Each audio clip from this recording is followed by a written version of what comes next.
基美医疗体系每年收到供应商开的发票，大约有17万张。庞大的纸本发票，唔定增加人工对销的作业，而且嘛增加纸张储存甲药品伪造核对的成本。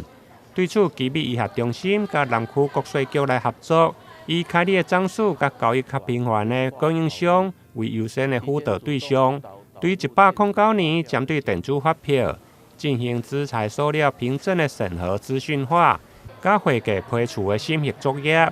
建立了病院的资讯程式，借接网络电子发票的平台，带动合作的供应商加入，并且开立电子发票。南区国税局长官莅临本院电子发票说明会现场，讲解事宜，使得本院可以如期于110年1月全面导入电子发票，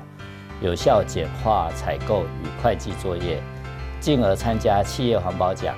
截至110年5月，已有80%电子发票是无纸化线上作业，达到节能减碳。院方积极与本局合作，率先导入接收云端发票。进货供应商只要加入电子发票平台，就可以快速、正确的开立电子发票。院方则可在平台接收云端发票，避免发票遗失或者是寄送错误的风险，有效落实节能减脂的政策。基美医疗体系率先使用资讯系统做流程自动化的检核，自动下载云端发票相关的栏位讯息。到今年6月，已经有454间的合作供应商导入电子发票，数量大约占全院发票总数的80%，大幅度提升并进数位化的成效，达到降低企业的成本，甲减纸减碳的实质效益。台南新闻林根采访报道。